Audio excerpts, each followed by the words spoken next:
Jackson Radio Show.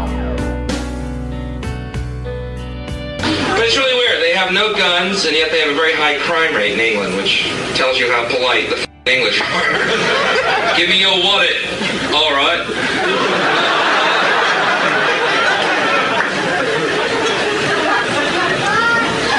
How do you have a crime rate and no weapons? That's what I want to know. Does a guy walk into a bank? Give me all your money. I've got a soccer ball.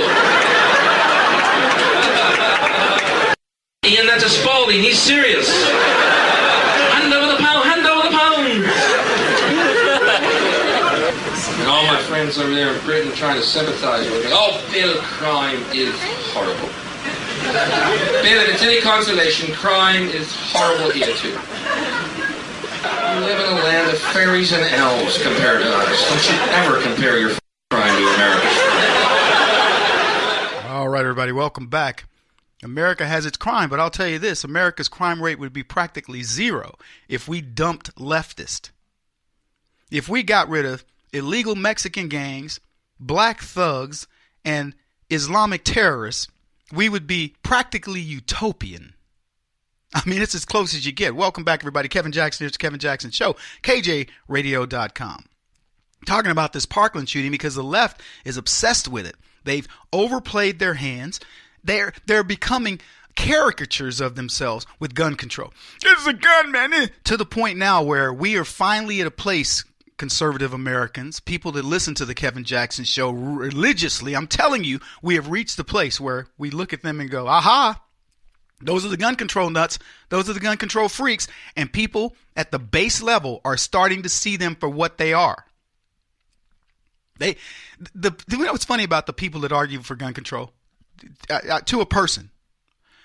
Ask a person who says, guns are bad, and this, that, and the other. Say, hey, let me ask you this. What do you know about guns? Name me the manufacturers. Give me the types of bullets and what fits into what. Tell me the types of rifles that exist. What's the most powerful rifle in your mind? What's the most powerful handgun? And then here's the pièce de résistance, okay? Okay, you ask them this. Ask them, you ever shot one? You ever owned one? You ever held one? Ask them.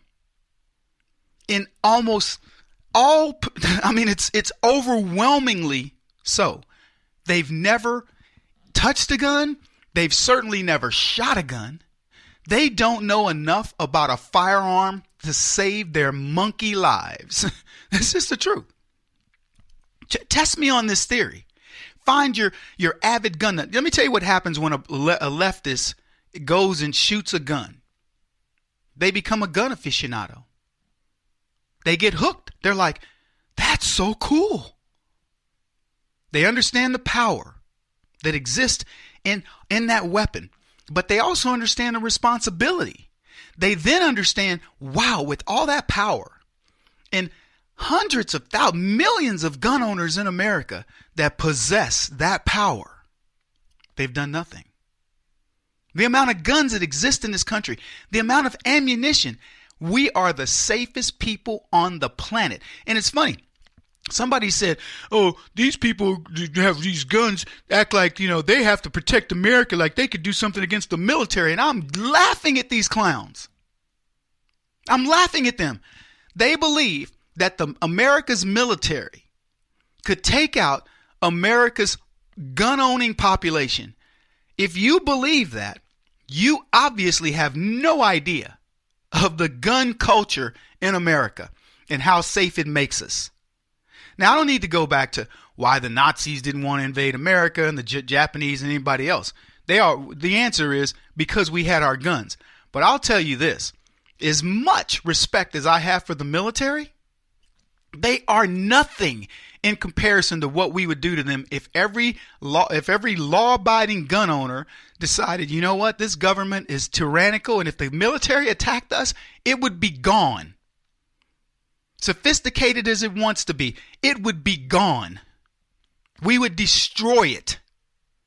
And we're the only country that can say that. Our people, made up of millions of ex-military, hundreds of thousands of police officers, and a lot of people that sound a lot like me would give the military the blues. We know how to be snipers. We understand urban warfare. And many of us have skill sets that the military would love to have. So let me tell you, believe me, this government, it needs to get our guns before it can do anything tyrannical to us, because that is the thing keeping us from it. Look, I want to get into some of the issues around this thing, because we have people that I thought were some very interesting tweets, but they said the sheriff who did nothing while Nicholas Cruz killed 17 people refused to share information on Cruz with state social services during a 2016 investigation into his home life. This sheriff that got on national TV arguing with my friend Dana Lash and trying to push all of this onto the NRA, which doesn't manufacture guns. All it does is support the Second Amendment. Let me ask you this. Why do you even need the NRA? Think about that. Just that as a query. The people are mad that there's an advocacy group supporting the Second Amendment. It would be like somebody saying, we need this big advocacy group that supports people's ability to speak. Can you imagine having an advocacy group that has to support the First Amendment? And every time you came out and said, well, look, that's a person's right to say that. Oh, there they go. He's there for hate speech. No, they're for speech, free speech. I mean, I hate, the different people. I hate the Black Lives Matter people. I shouldn't say I hate them, but I detest what these people stand for. I detest what the Black Panthers stand for, New Black Panther Party. I detest what the Aryan Nation stands for, and on and on. La Raza. I detest what they stand for. They don't stand for America. They're so misunderstood on what this country is about. I detest that they get to say what they say, but I absolutely defend their right to say it. I think they're idiots. I think most of the stuff that comes out of the mouths of leftist people that are supposedly smart, the intellectuals over there, I believe they're idiots as well. But I certainly agree with their ability to speak it. Say what you want. I think it's great when Nancy Pelosi says something stupid, or somebody like Geraldo made the comment the other day. When you pick up an AR-15, man, it become a different beast. You're a different being than if you pick up another rifle. And I'm going, spoken like a guy who knows nothing about rifles and the people who have the millions of people who own AR-15s in this country legally. Believe me, I've been around a bunch of them. They're like, Kevin, hey, you ought to fire my 9 mag, man. Really? Let me hey, Kevin, check out this AR-15 I just tricked out. Okay, boom. All right, hey, look, shoot this 308, man. I got that sucker bored in. It's just it's like somebody showing you their cars, their car collection.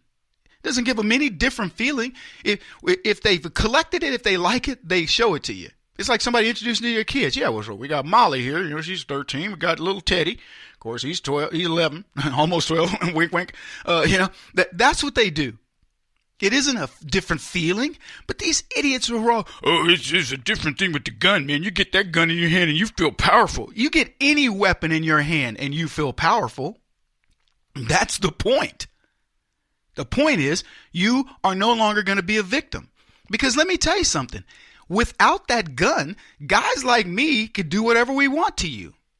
If I come up to you and say, hey, let me have your wallet. You're going to be like Bill Hicks was talking about, give me your wallet. All right, here you go. Because if I want your wallet, I could take your wallet. I just happen to be a good guy. But there are people that use their powers for evil.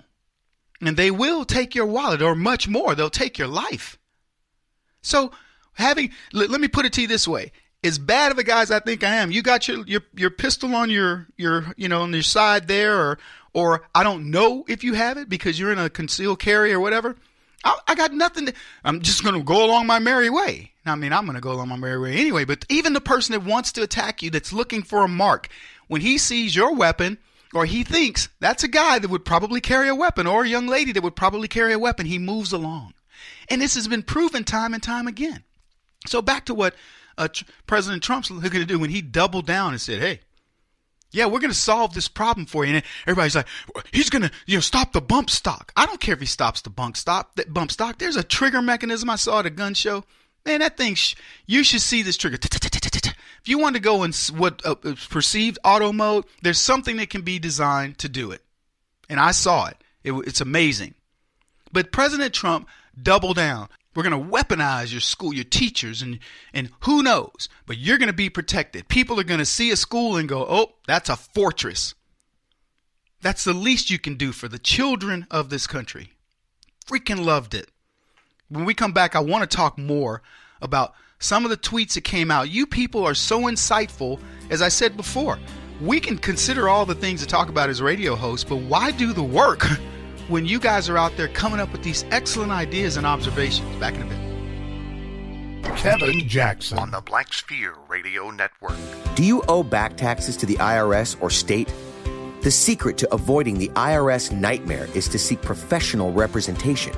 My friends at Security Tax Associates provide the most cost-effective and ethical representation in the industry while helping to avoid seizures, levies, and wage garnishments. Security Tax Associates is here to ensure that the appropriate steps are taken to permanently eliminate any possibility of future tax burdens once and for all. For a free, no-obligation consultation, contact Security Tax Associates, 844-779-4177. That's 844-779-4177. 844-779-4177. Or visit them at securitytaxassociates.com.